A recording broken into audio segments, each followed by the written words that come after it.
So thank you again for coming. My name is Sarah Beline. I'm the events coordinator here. And on behalf of the entire staff, we're so pleased to welcome you.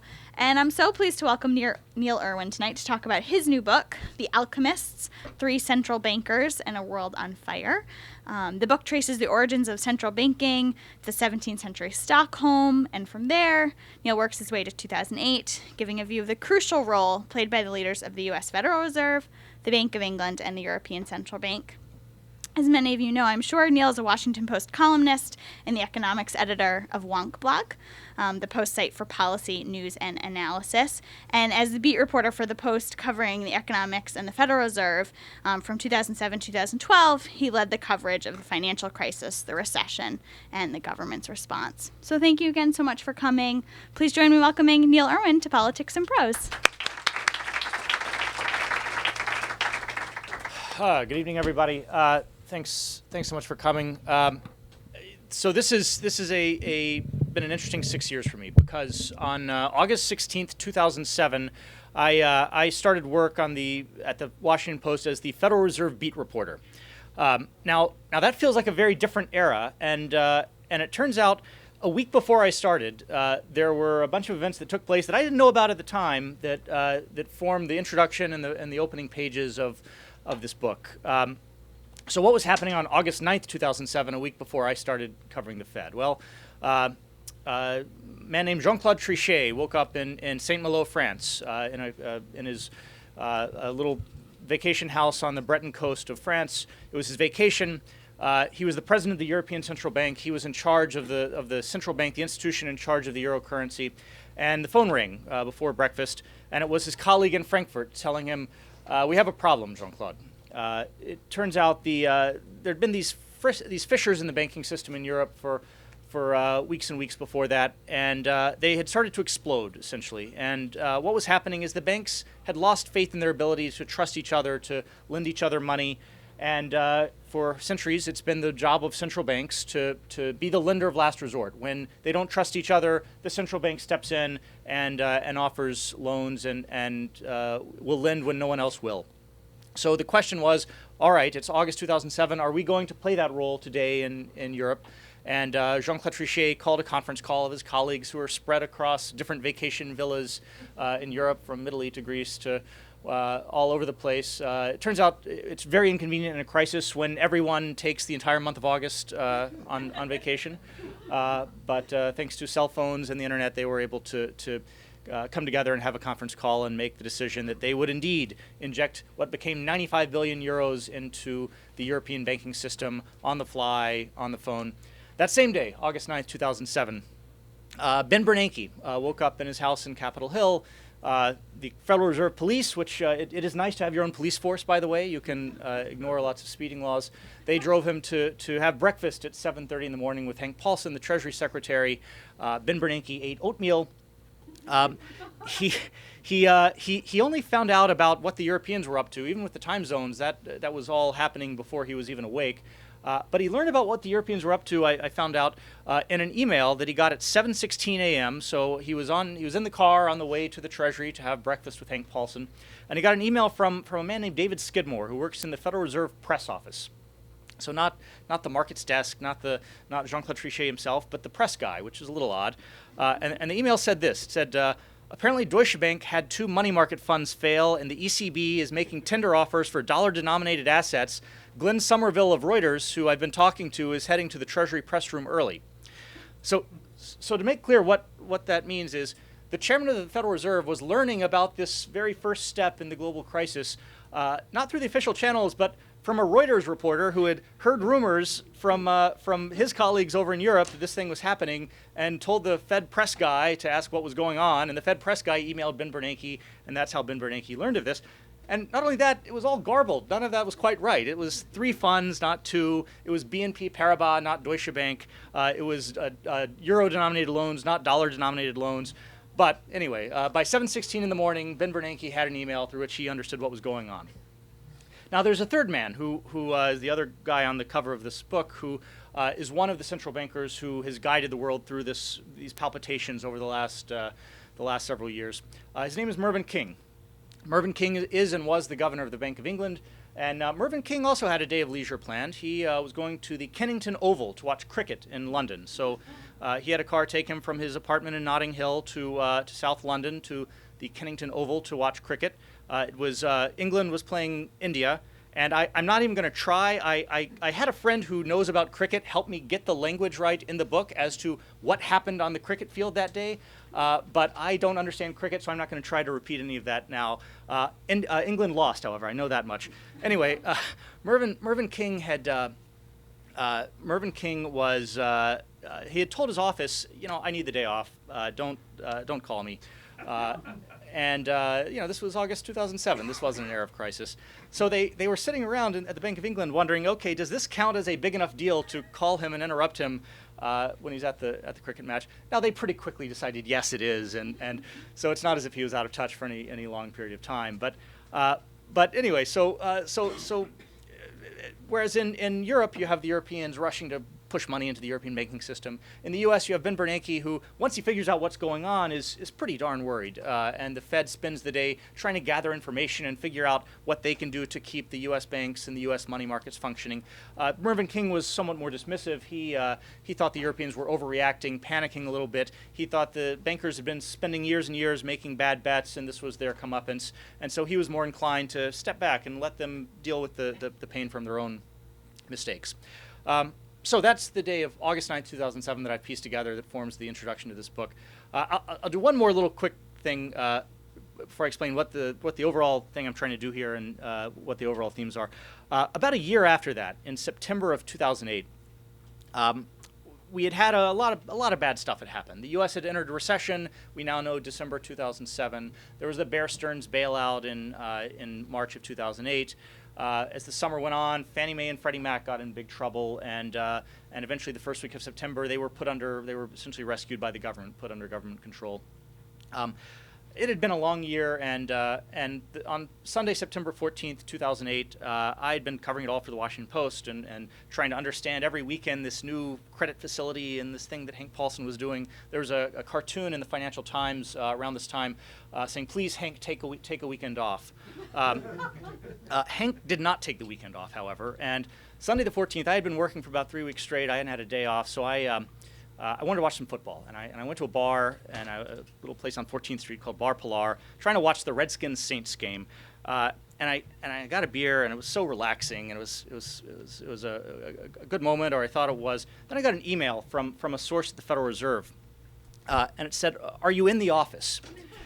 I responded, "Should I be?" and the response to that was, "You might want to be in the office."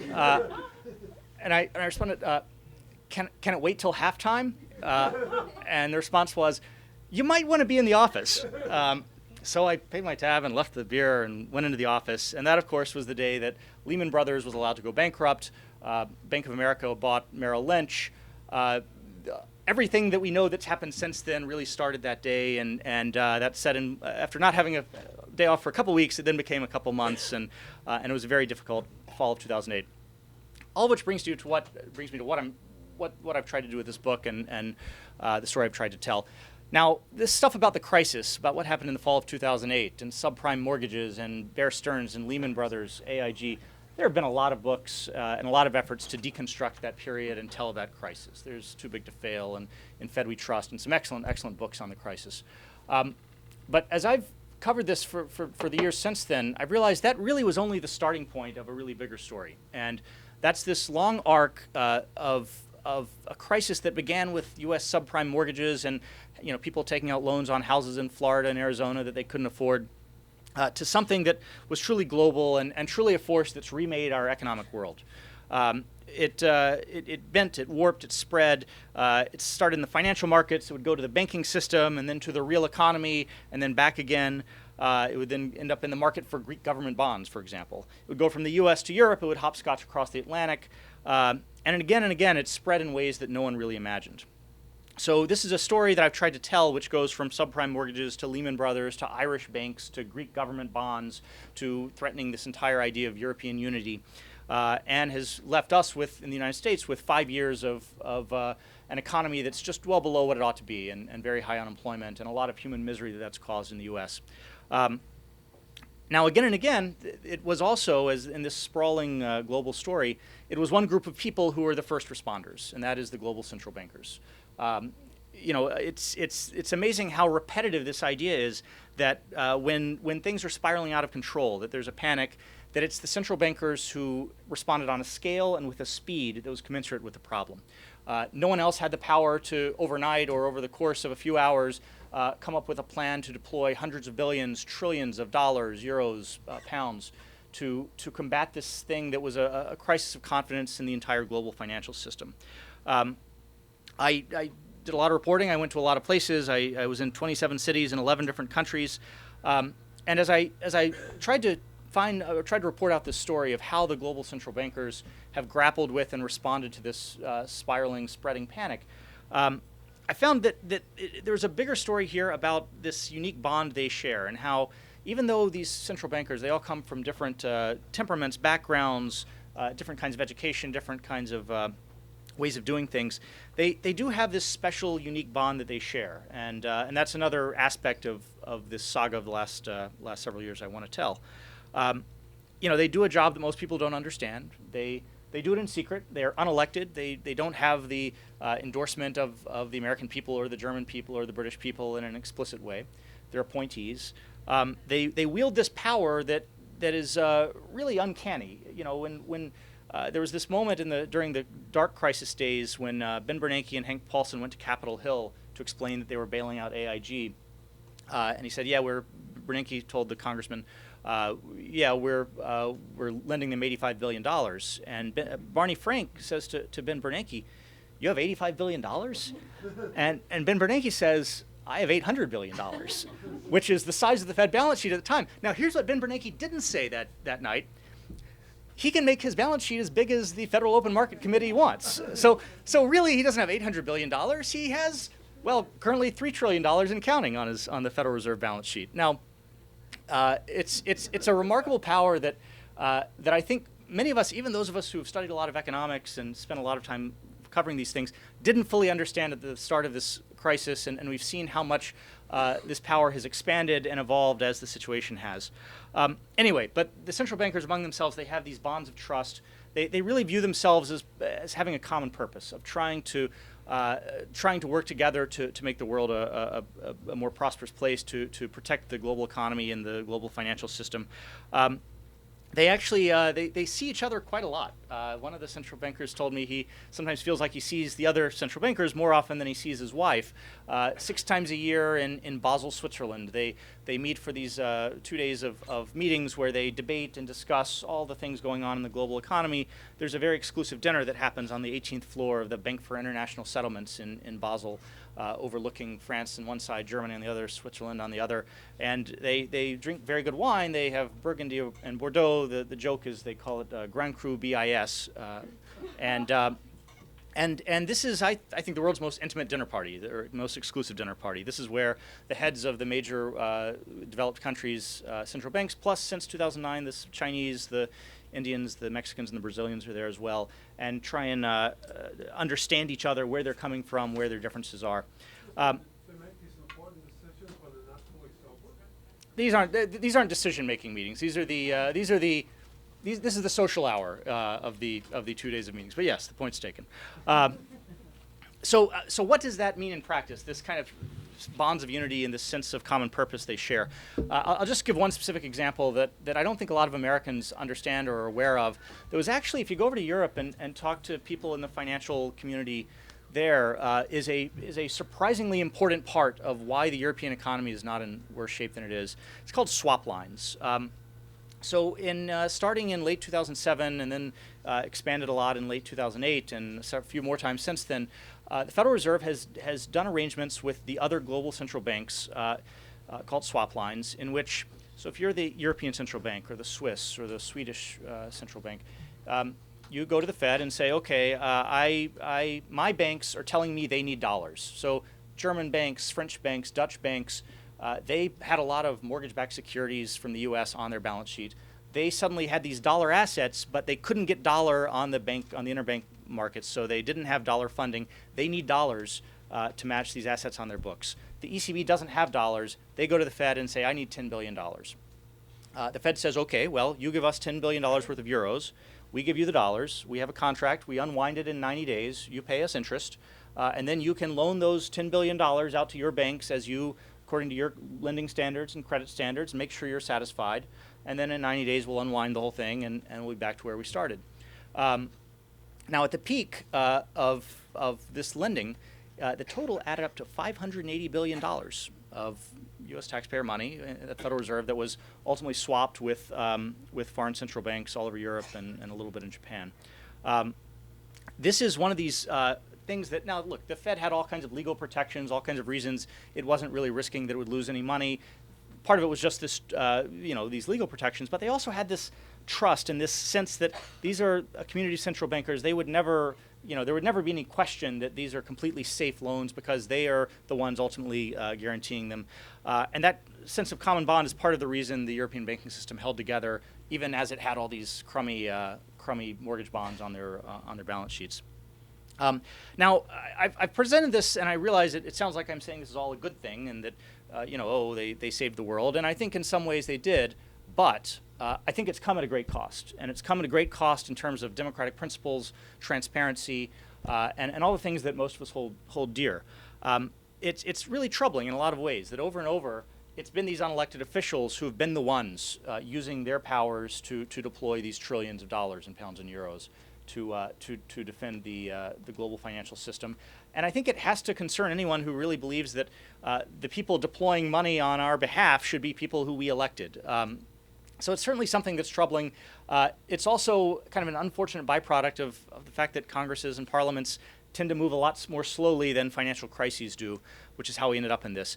I'll tell you one particular example of where there seems like a particularly shocking kind of violation of democratic principle, which is in Europe.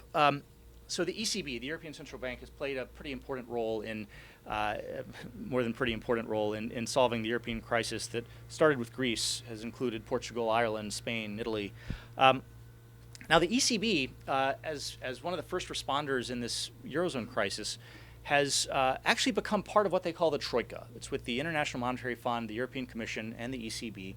So what this amounts to is, for these countries that needed a bailout, it's officials from these three organizations going to Greece, to Portugal, to Ireland, and doing a deep dive on what ails these economies, and essentially dictating to the political leaders, well, if you're going to get these bailout dollars, these are the things you have to reform.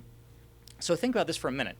You have in Greece a democratically elected parliament in a country of 11 million people, considered part of Europe, in which central bankers, along with the IMF and the Commission, are scrutinizing, your pension system is kind of messed up this way, and your medical payments process is all wrong, and your labor market regulations are obstructing the flow of commerce. When you have your central banker telling you how your medical billing procedures ought to be, something has gone pretty wrong in democracy. Another example of this is in the summer, late summer of 2011, as the crisis spread to Spain and Italy in a big way. The European Central Bank under Jean-Claude Trichet, I have a chapter titled "The President of Europe," because during this time he seemed more powerful than any elected leader in Europe ever did. Anyway, Jean-Claude Trichet and the ECB said, okay, we're going to, Spanish and Italian bond yields are rising. This is endangering the entire European project. We will go on the open market. We will use our capacity to create euros to buy bonds on the open market to get your interest rates down and keep this thing from spiraling out of control. But there's a catch. We will send a letter to the Prime Minister of Italy, Silvio Berlusconi, Prime Minister of Spain, Zapatero, and give you a very specific indication of what reforms and what fiscal policies we think you need to do to maintain our confidence and keep us willing to buy bonds. It wasn't spelled out quite that explicitly, but everyone on both sides knew exactly what this letter was about.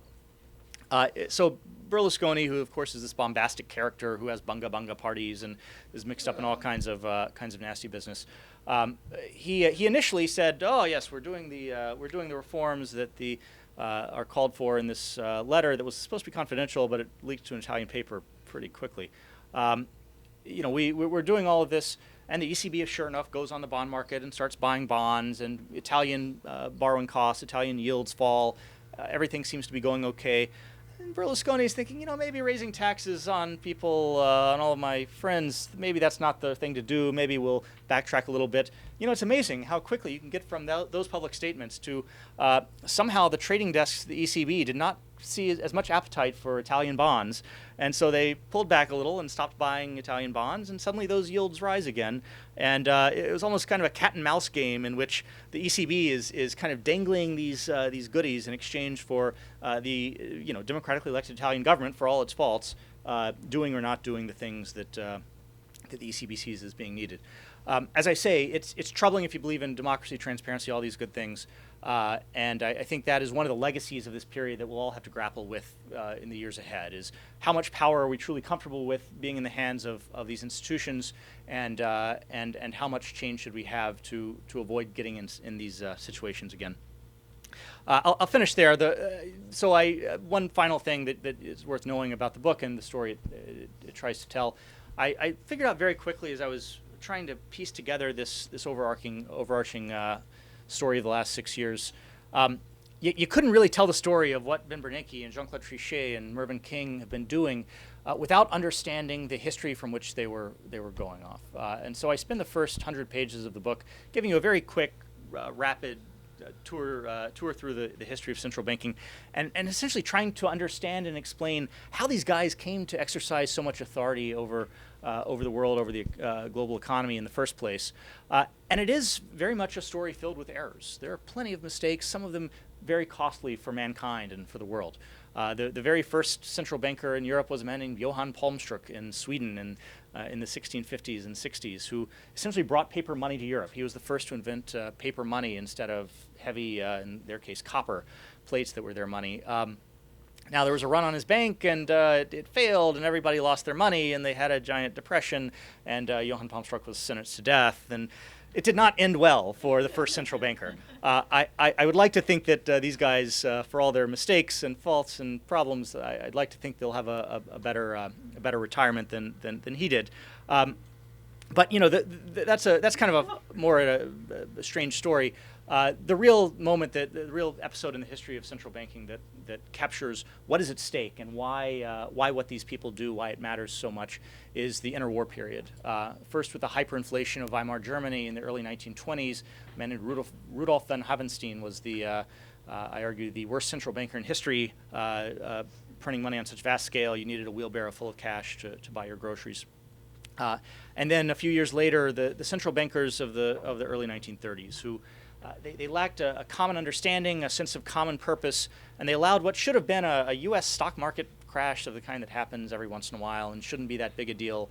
That spiraled and warped and metastasized into, of course, the Great Depression, and that was a preventable thing. That was a human error. There's no reason in the world that there should have been harvests sitting, rotting in the fields at a time people were starving in the cities. There's no reason that Germany, which had been one of the most prosperous nations on earth 20 years earlier, should have had 25-30% unemployment and the rise of the Nazis. So when central bankers fail, the consequences are very dire. Societies fail when central bankers fail, and I think by and large we're through a very difficult period in which we've avoided that fate, and that's the story I've tried to tell. So thank you so much for having me, and happy to talk about whatever questions you may have.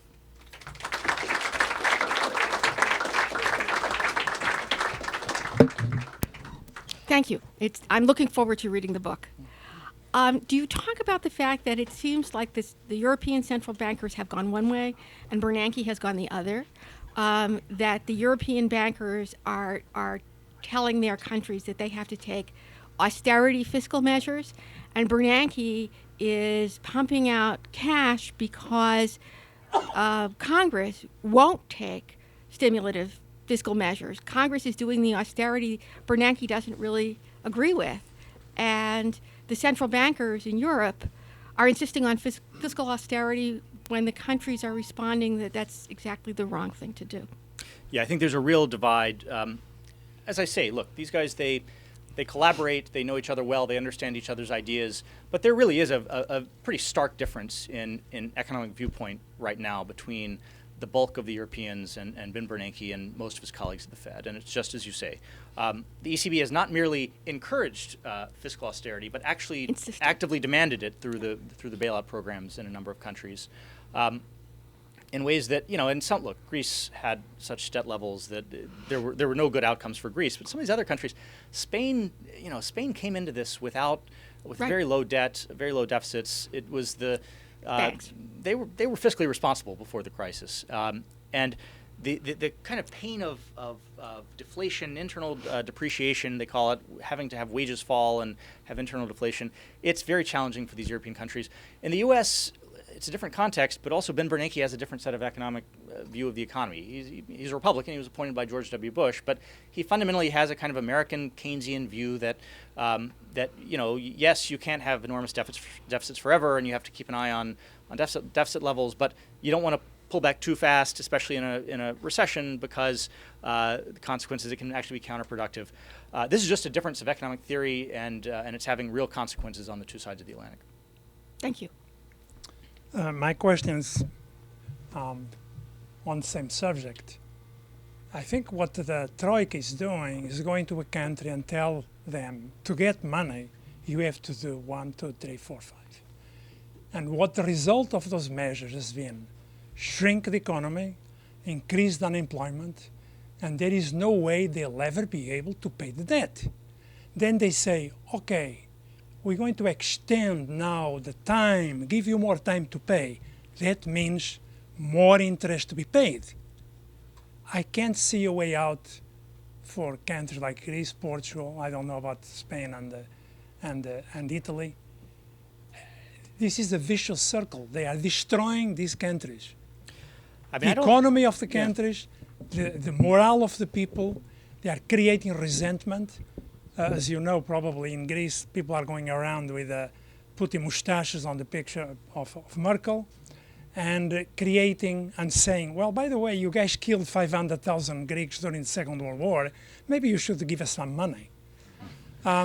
So it's creating a situation that I don't think is solvable.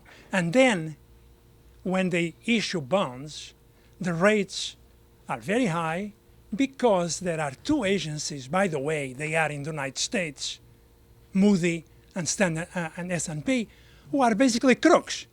No. They were telling people to buy real estate bonds when those bonds were junk. So I think that maybe this system was designed by the mob or the mafia rather than international money agencies. I agree with most of that. This is not all of it, but a lot of that. Look, this is a really, especially for Greece, I think very soon for Cyprus, and for Portugal, and to varying degrees, Spain and Italy. This is a dark situation. I mean, these are countries that are in depression. There's no two ways about it. The question is, and so normally, of course, the way this would work itself out is that there would be a giant currency depreciation and the currency would fall 40%. And suddenly, Greece is a very affordable tourist destination. But instead, what's happening is they're doing it the hard way by having people, rather than have that adjustment happen automatically and Greece becomes cheaper through a currency depreciation, it's happening the hard way through mass depression and mass unemployment and falling wages. The question is, how long will the political center hold? I was actually in Greece last May and June between the two elections. So this was a time when Syriza, the far left party, the Alliance of Communist Parties, had done surprisingly well in the elections. The entire post-war European project has been about making sure the center holds, that extremist parties are marginalized, that there could never again be the rise of the Nazis or the far left or the far right. Look, it's not. This is. I don't want to be alarmist, but if this goes on too long, the risk is that political consensus around mainstream liberal democracy can break down in one or more of these countries, and that's the thing that the entire European project is about trying to avoid. All you need is one type of revolution to take over, which I think to be a leftist party, communist maybe, and nationalize everything, seize the assets of the German. Sorry, Right. we need to take this Yep. question. In the course of your interviews and reporting, did you get a sense, given persistent high unemployment, low inflation, why the monetary activists have had so much trouble winning the argument, and why the David Stockmans and the Bitcoin hoarders have been so successful in blocking action? I have a theory on this that I developed some in the book. Look, the entire current generation of policymakers, they tend to be in their 50s-ish. Their formative years, the years when they came of age as economists, as young adults, was the 1970s, early 80s. This period when we had a very costly and we had a nasty inflation in the U.S. and most of the Western world, and the cost of fixing that was a very deep recession in the early 1980s. I wonder if there's a psychological thing at foot where avoiding that outcome again at all cost is very front in the mind of a lot of people who are involved in these decisions. Ben Bernanke is that same age. It's interesting. I wonder if his academic training studying the Great Depression, if that kind of overcomes the fact that he was in his kind of formative years when inflation was the great hazard and the great problem facing the world. I don't like this is kind of pop psychology, and I don't want to assign too much weight to it. But it's funny. So I have in the historical section, I have a brief chapter on the inflation of the 70s, and Arthur Burns was the Fed chairman in the 70s, and there's a quote from one of the Time magazine profiles of him that he is in every way a creature of the Great Depression. His time as a young man was spent in a time of depression, and so for him the idea of raising interest rates to combat inflation and risking unemployment was a hazard that was too great. I wonder if the current generation of central bankers, if some of them have essentially done the reverse of that this time around. It's a theory. I've got a two-part question as to whether or not a Fed chairman under 6'6" in height can raise rates. The first part is a balance sheet question, was cited by Alan Blinder about 2 weeks ago. And the Fed has extended the maturity on their balance sheet. So if the Fed were to raise rates and markets, assets to market, it could conceivably generate a loss. And as recently as I think 2010, the Fed actually contributed their net profit of $90 billion to the Treasury to offset part of the deficit. So there was $90 billion offset that the Fed may not be able to provide prospectively. The bigger issue with that $90 billion is I look at the federal deficit, and I think it's pick your number, it's 16 trillion. If rates were to go up an average of 3%, that's an additional $480 billion per year added to the deficit. Or to use the 10-year convention so much in popularity right now, that would be 4.8 trillion over a decade. So my personal view is that Bernanke and his successor are absolutely locked in for the next 5 years. They cannot conceivably raise rates.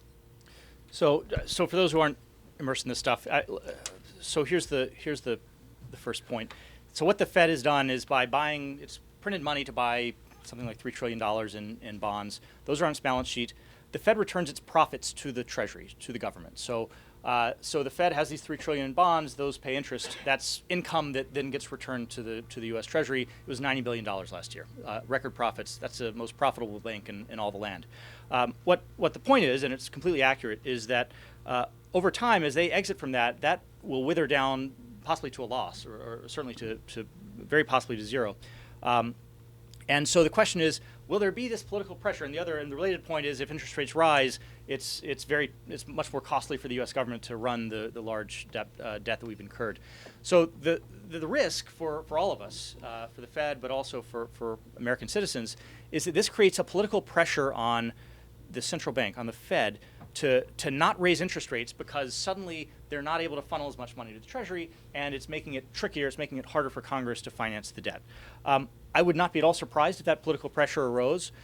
This is a test of, I kind of doubt it'll be Bernanke by this point, but whoever comes next, this will be a test of their will. Political independence is there for a reason.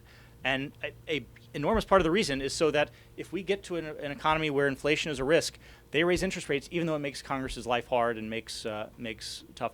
But that's, what you said initially. Can a Fed chairman other than who's less than 6'6" raise rates? Well, he's talking about Paul Volcker, who's 6'7" and rose rates in a big way in the early 1980s and ended the inflation of the greats of the 1970s. The question is, will the next Fed chairman or chairwoman have the cojones and the willpower to ignore political pressure and do exactly that? Do we have something? Nobody's over there. No. Okay. I just wanted to pick you up on the concern you expressed about central bankers not being elected, not being democratically accountable, and ask whether you have a sense of how a different world, an alternative world, might look if that were not the case.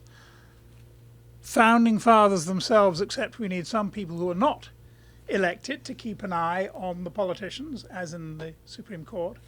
And anywhere I know in the world where politicians have run a bank, they've made a disastrous mess of it. It wasn't central bankers who rushed into the euro.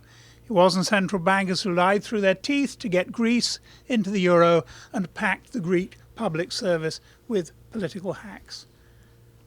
Yeah, it's look. This is a tension that's as old as democracy itself. It's you want to have you want to have legitimacy and you want to have institutions that are well run, and sometimes those things are in conflict. And this is related to the last point. So here, as I say, we need more accountable central bankers.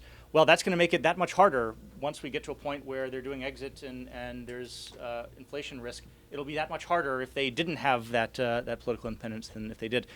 These aren't easy questions. These are hard trade-offs, and I think all we can ask of our public servants and what we can ask of people at the Fed or any other central bank is to make sure that they are learning from history, making their best decisions, and answering questions to the public, which is why we have Congress. Has been Bernanke up on the Hill at least twice a year and often more than that. It's not a very rewarding answer, I realize, but the answer is we need all of the above. No, so I've got some impressions and maybe some misimpressions, and maybe you'll clarify. So the job of the central bankers is to preserve the economy, and it seems like they did not do a very good job in the past decade, and yet none of I don't know of any that I don't know were any fired, and then you mentioned earlier that they deserve considerable blame for the Great Depression, and I would hope you would elaborate on that. Sure. And my other little thing is just when they call for austerity, are they calling for austerity for the 99% or for the 1%? So in European austerity, I mean that is overwhelmingly something that is affecting the masses. So yes, that's certainly affecting the 99%. So there were a lot of failures before the crisis, and many of those failures were committed by the central bankers. I read a lot of transcripts of the Fed meetings. They come out with a 5-year delay, so all of the pre-crisis stuff we now have. Reading a lot of speeches, a lot of some emails and things have come out through the different investigative commissions. Here's my take on how much culpability the Fed has for this. They very clearly failed to understand the set of risks that were building right under their noses in the U.S. economy. There were elements of it they got. They'd get a little thread here and pull it not quite hard enough, and a thread there. It's kind of like this parable of the blind man and an elephant, and to the guy who feels the leg, you think it's a tree trunk, and the guy who feels the tail, it feels like a rope, and but nobody gets the full picture that this is an elephant you're looking at. It's a little bit like that. There were people within the Federal Reserve System. There was a guy named Ned Gramlich, who was a governor, who understood pretty well that there was some really shaky lending happening in subprime mortgages. There were people who were worrying about leverage in the financial system at the investment banks, at the New York Fed, and fragility in the derivatives clearing system that they were working on at the New York Fed. But nobody had either the creativity or the will or something to put all that together and say, maybe this entire edifice of the global financial system is a lot shakier than we thought. And that's a failure of creativity. It's a failure of, part of it comes out of a certain ideology that the financial system can work itself out. Bankers don't want to have their banks go under. Why would they make bad loans? We can trust them to not make loans that risk the entire institution. So it's not a great track record. Alan Greenspan was out of office by the time, and most of the Fed governors at that time were out of office by the time all the crisis stuff happened. It is hard, in their defense. It's hard, to try and predict exactly how where the fragilities are in a very complex economy and global financial system isn't easy. But I think it's incumbent on the central bankers of the future to think much more creatively and take a firmer hand in trying to ensure that the financial system isn't endangering everybody's life and well-being. And the Great Depression, that's a story of, so it's essentially a story of there was a stock market crash, banks started failing, there's a contraction in credit. The Fed was either unable or unwilling to offset it by lowering interest rates, pumping money on a vast scale into the economy. So as the money supply is shrinking, the Fed, and they're also bound by the gold standard, they're trying to keep the U.S. on the gold standard. The Fed is not doing anything to counteract this freeze up of liquidity and freeze up of money in the system, which means you have essentially the gears of capitalism don't work anymore, and very bad things result. Should we take these last two questions? Sure. Yeah, this is kind of an extension of what you just said. It seems that human societies now erect systems of such numbing complexity that they exceed human understanding. They're just too much for people to understand, and there's no agreement on what they comprise and how they work and what they produce and all of that. And you've picked, obviously, a huge global system. I guess my question is, and it's kind of an extension of what you just said, what has been learned since 2007 about this complex system, and who has learned it? Now, so I will say this. There's plenty of things to criticize in the Dodd-Frank Act and the approach to bank regulation that's being pursued now. But I think there really is a sense that one of the failures by the central banks was insufficiently understanding how what you do with the financial system and the banking system, how integrally related it has to be with what the risks are to the economy, and how much when the banking system fails, the financial system fails, how that can override everything else you try and do on the economy. So they call this at the Fed macroprudential supervision. They're trying to do things to better integrate the lessons of economics with the lessons of bank regulation. So one example of this is they're now doing stress tests.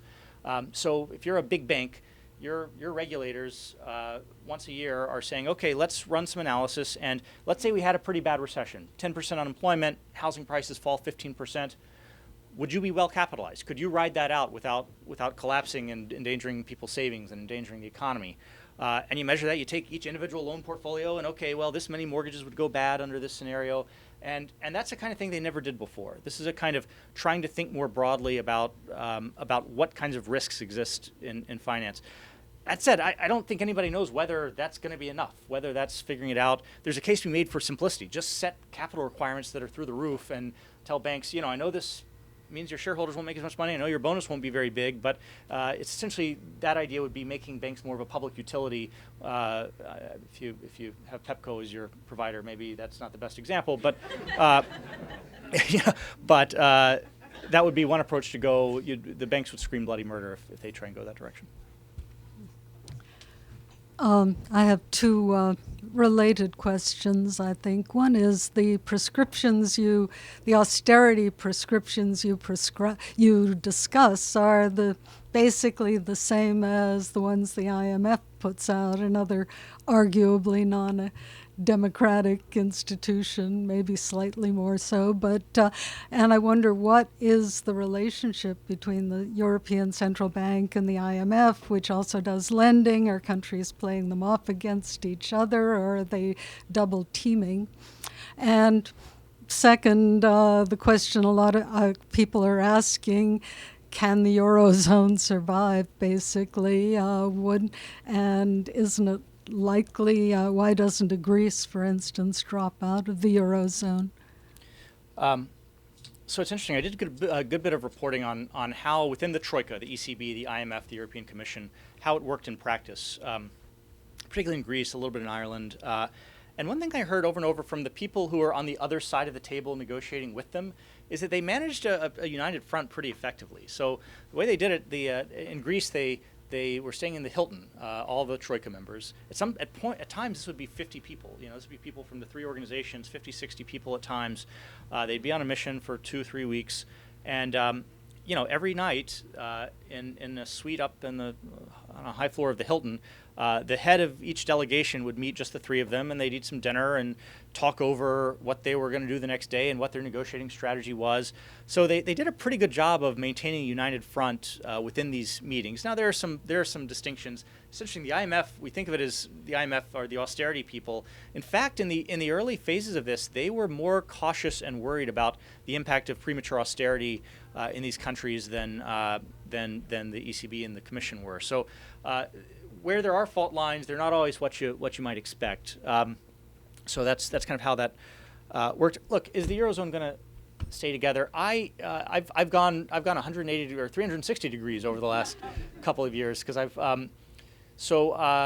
you had asked me 2 years ago in 2011, I would have said I don't think so. If you asked me in early 2012, I was feeling pretty good about things, and then. Especially after, then there was another wave of worry, and then Mario Draghi had his famous speech in London in July of last year. He said, we will do whatever it takes. They created this new bottomless pit of money that's called the Outright Monetary Transactions, OMT, that's standing ready to buy Eurozone bonds if the thing threatens to unravel again. So I've stopped predicting because my predictions have been too inconsistent to be credible at this point. I was feeling better until Cyprus happened a month ago. Cyprus has this giant banking system, a bunch of Russian money in their banks, and they said, well, we're going to let the banks fail. Cyprus is about to enter a depression that could even be worse than Greece's. At what point does it become too much to bear for one of these populations, whether it's Cyprus or Greece or Portugal? And as we were talking about earlier, at what point does the center no longer hold? People say enough is enough. We're just going to go off the euro, have our own currency, let it depreciate, rebound from there, be able to grow from there. And we'll deal with the consequences of that. I don't know what that political strains would look like and where things hit that. I also don't know, can one country do it without causing a ripple effect that means the whole thing implodes? Forget Cyprus because it's a small country. Can Greece do that without suddenly Portugal, Spain, Ireland, not Ireland probably, but Spain, even Italy doing the same? I hesitate to predict just because I've been so wrong over the last couple of years. But that's what I fear is the politics breaks down before the economics does.